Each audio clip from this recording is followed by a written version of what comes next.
Hello, my lovelies, lilies, sugar lilies, uh, moonflowers, moon lily, lads, lords, dudes, of course. What are we doing? Well, I thought we'd take a look at that Spillman file. We save that for the end. Now, that's like an index of all the stuff, right? It's an index. That's what it is. And so we're going to peruse that, and we're going to just take a quick scan to see if anything pops out at us, all right? Now, that's in the Moscow. Now, let me think about this. That's in the Moscow police documents, and that's in the first 1 to 50, and I believe that's number 1, actually. So we're going to look at that. But first, for something really weird, no, or however that goes. Oh yes, something completely different. I wanted to just do a little self-checking again, okay? And this one is regarding, once again, and we have to keep going back to this, guys. It's regarding the 8.5-hour time delay. That's it. Now, nobody can explain this rationally. Well, let me qualify that. Everybody on the opposite side of the wall, okay, including the mainstream media, and all, 30 detectives who have 30 years experience with cold cases and write 556-page books, they can't explain this rationally, logically, and reasonably, okay? They can't. And there's a reason for that. It's because it's called denial. Okay? That's what it's called. When you're in denial, you're going to try to make up all kinds of excuses for this. Yes, you are. And none of these excuses are going to fit this time delay. So I thought we'd run through a few of them. And then, well, we know what the obvious answer is, right? There's only one answer. There's only one answer for this. There's only one. That's reasonable, logical, and sound. And it goes against mainstream media narrative and people on the opposite side of the wall who are, well, they're all in denial, okay? They are. Because they cannot explain this. And they'll try. Oh, they'll throw all kinds of stuff at you, but there's a counter argument that's superior, okay? So let's go through them. So I'm just leaving it here. That's denial, okay? We'll scratch that for now. So, number 1. Let's go with the easier ones, okay? They were asleep. No, we know that's not true based on their texting and messaging history. There's only about an hour and 10-minute gap. About an hour and 10 minutes I'll give it even to 2 hours where they could possibly have fallen asleep from 4 a.m. until 11:50 a.m. Okay? There's only about an hour and 10 minutes to 2 hours where there's any sleeping involved here. Does that cover the entire gap? No, it doesn't. Okay, so that's bye-bye. So sleep is not a reason. No, they weren't sleeping. Number 2, this is where they get into, let's put shock and trauma together because they'll try to hit you with that. And very easy to counter-argue with this. First of all, Bethany Funk, according to her, she never saw anything, correct, guys? She never saw the bodies. She never saw a masked intruder. So Bethany Funk has no reason to be in trauma at all. She didn't see anything. She heard firecrackers, according to her. She heard a firecracker or firework or whatever nonsense that was. But Bethany herself did not see anything, did not hear anything that would cause shock or trauma. Correct? Correct. Yet Bethany fails to call 911. And then we get to Dylan. Now, Dylan is the person who's supposed to call 911 because she's the person who saw the lone wolf, right? The masked intruder. She's the one that heard screaming. She's the one that supposedly saw Kaylee or heard Kaylee running up and down the stairs saying there's somebody here. All her bullshit, remember? So if anybody should be calling 911 in this moment, it should be Dylan. And of course, we know she fails to call 911. Correct. In fact, Dylan doesn't call 911 at all in this scenario. In this whole thing, Dylan doesn't call 911 at all. Yet she's the one that should be calling because she saw the lone wolf, she heard the screams, she saw Xana at least 2 times lying on the floor face down in her underwear, remember? So, yet Dylan doesn't call 911. So I hope, hey, people on the other side of the wall, people in denial, and mainstream media, I hope you're watching this because this is called destroying your argument here. And Ken Maines and everybody else who's on mainstream media here and on the opposite side of the wall who's in denial. Okay. This is your biggest clue, by the way. This is your biggest clue as to what happened here, is this delay. This is your biggest clue. It always will be your biggest clue. And if this was a real investigation, this would give it all away. This gives it all away. It does. It truly does. Anyway, let's get back to shock and trauma, okay? Because people try to use shock and trauma as a blanket to explain away odd behavior. Do they not? And you cannot do that. You cannot do that in this situation. You cannot do that. In fact, Dylan not only heard and saw all this stuff, she came face to face with the perpetrator. And what did she do? She didn't do anything. She did nothing, guys. Well, my garden already knows this. I'm just saying. This is self-checking. Again. So Dylan still does nothing. Nothing at all. In fact, what Dylan does is, well, let's see. So what does Dylan do? Does she call 911? No. She supposedly runs. Now follow me, people in denial. She runs down to the Hobbit's room or Bethany Funk's room, right? Because she's scared, right? Because she's scared and freaked out, right? So she runs down to the Hobbit's room. And does she call 911 when she gets to the Hobbit's room? No, she doesn't. And does anybody call 911? Let's say, so Dylan runs down to Bethany's room and tells Bethany what she just saw and heard. Does Bethany decide to call 911? No, she doesn't either. No, she doesn't.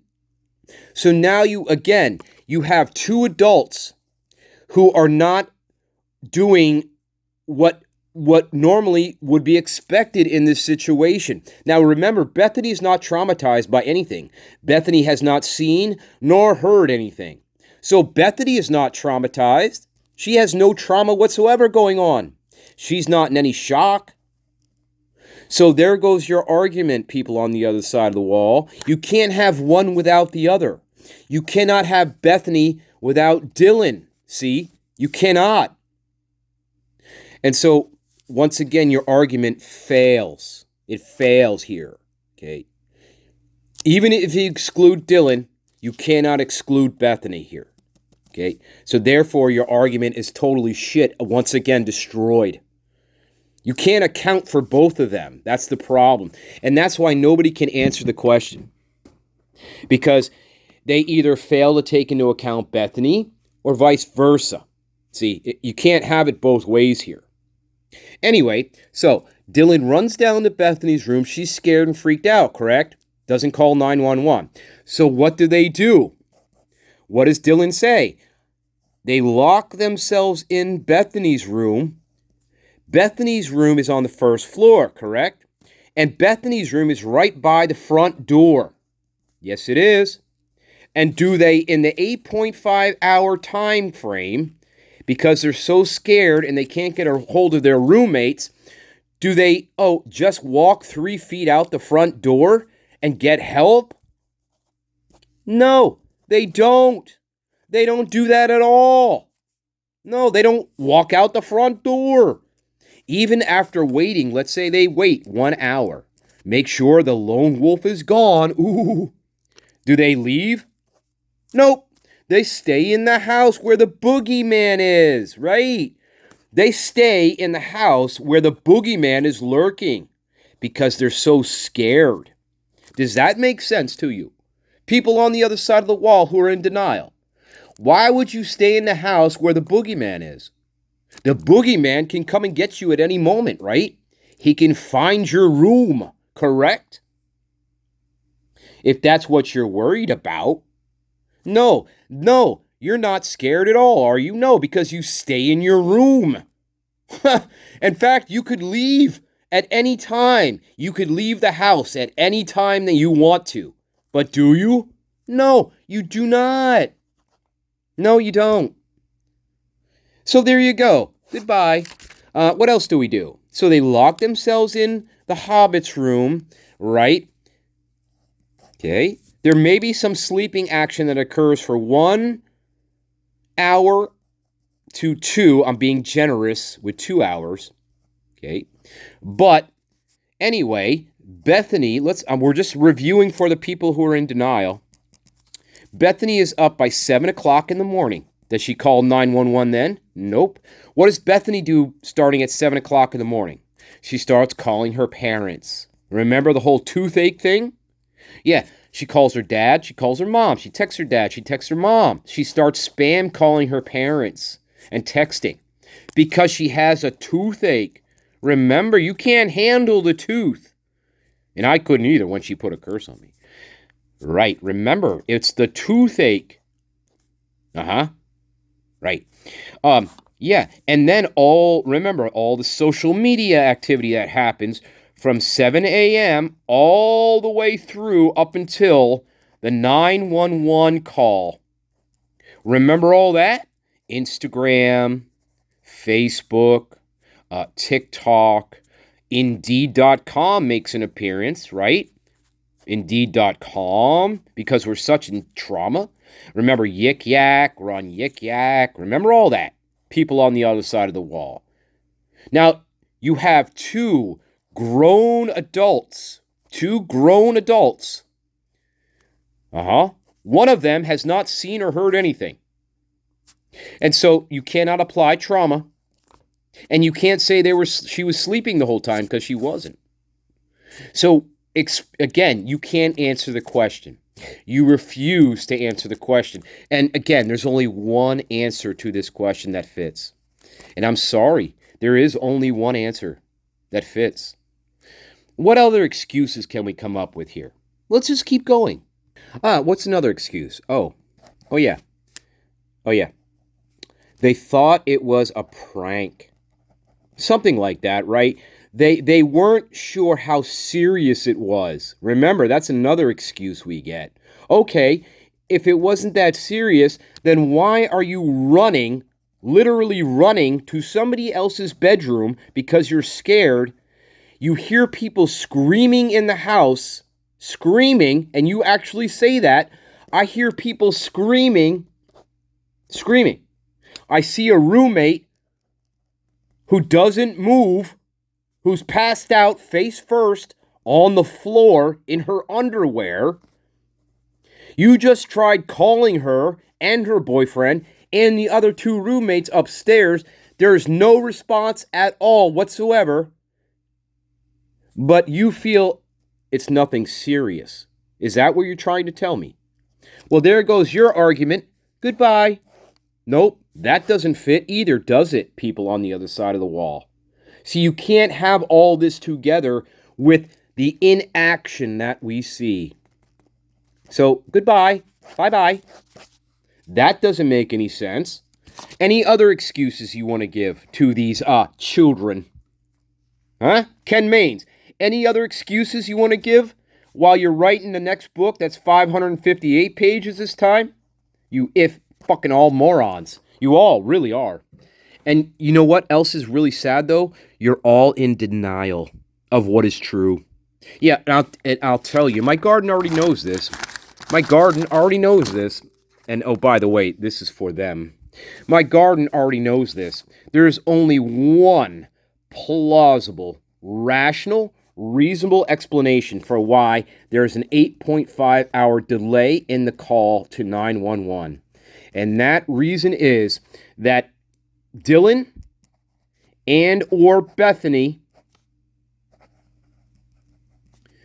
not only did they know exactly what happened, exactly what happened, when it happened, they not only know that, at least Dylan does, and then Bethany eventually catches on, if she's not already part of the plan to begin with. I'm not still yet quite sure about that.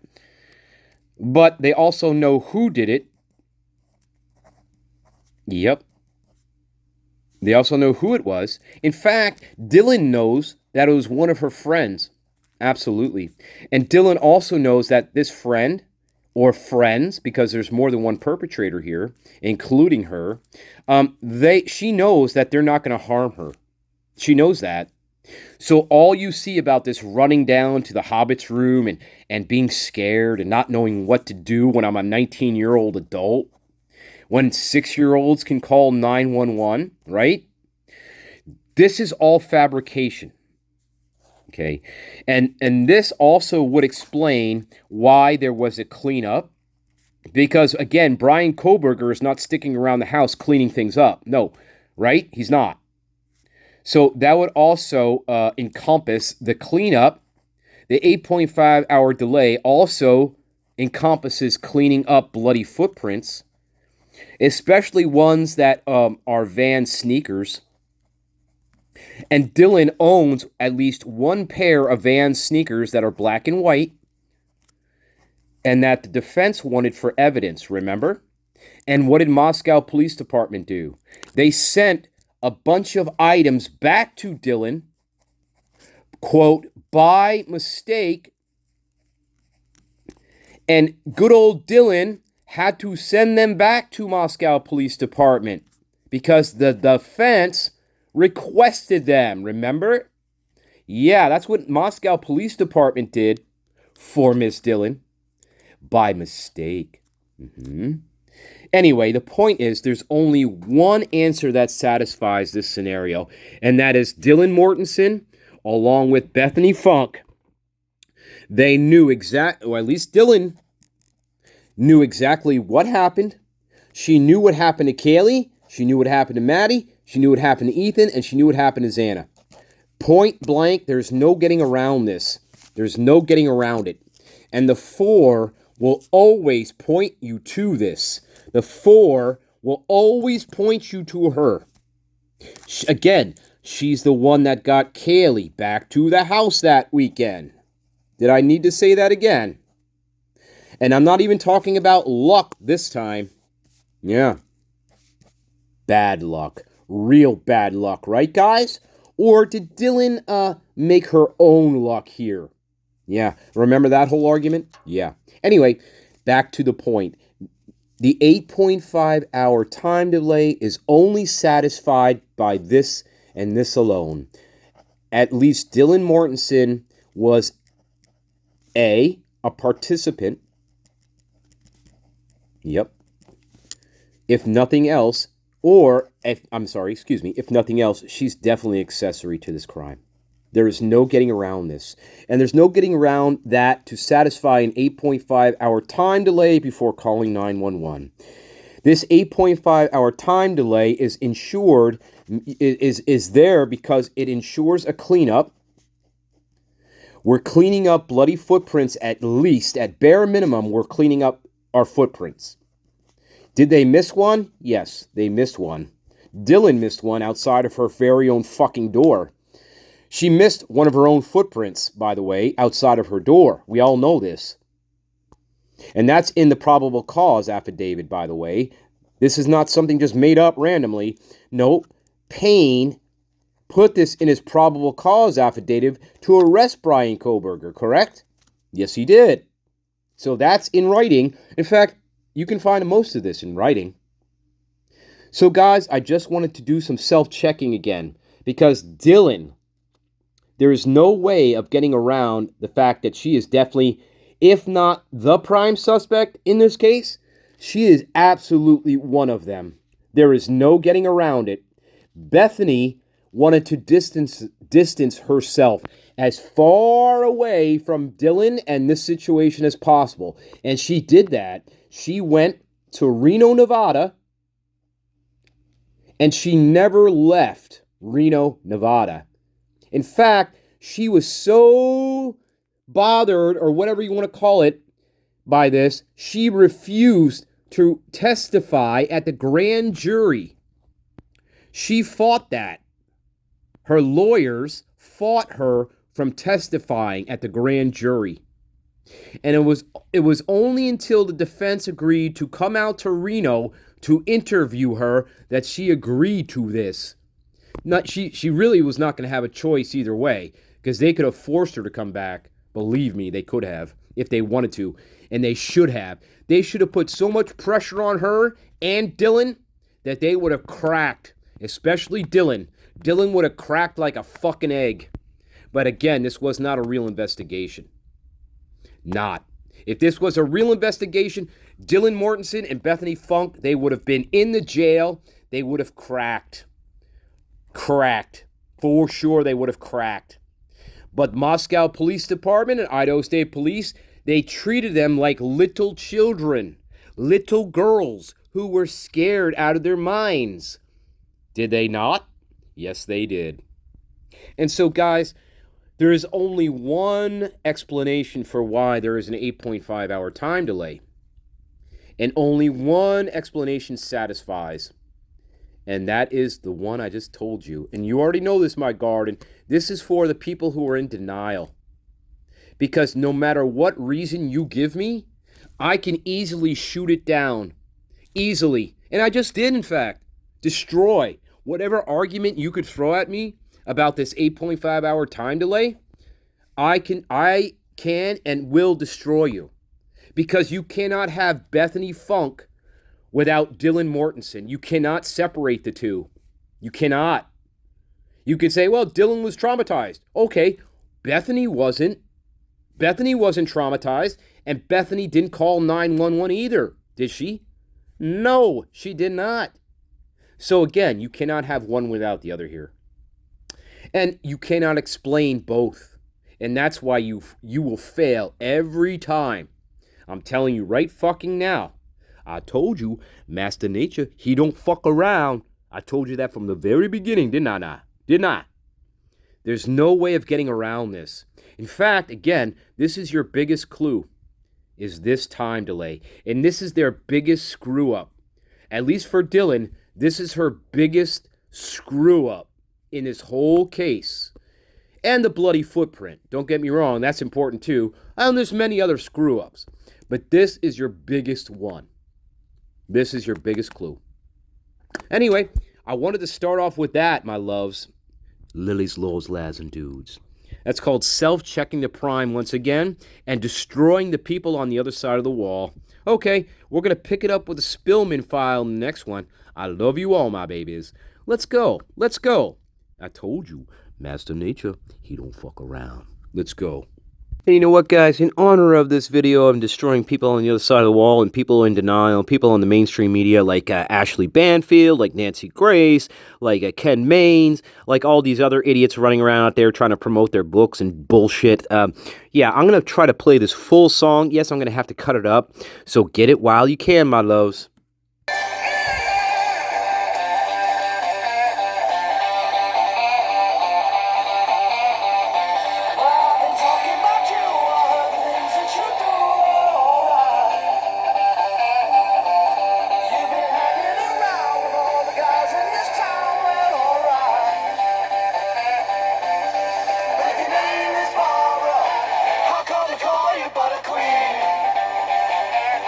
Yeah, or maybe this one. Well, this one I'm definitely going to have to cut out. Every time I try to put a piece of this on here, man, I get copyrighted like almost immediately, but fuck it, I don't care. This is kind of like the theme of the whole channel, by the way.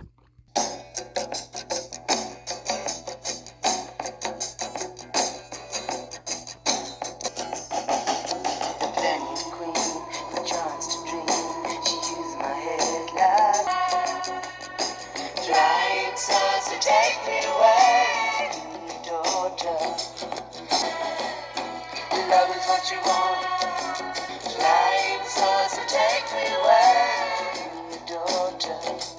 Hell, isn't that my brother, English Stanley?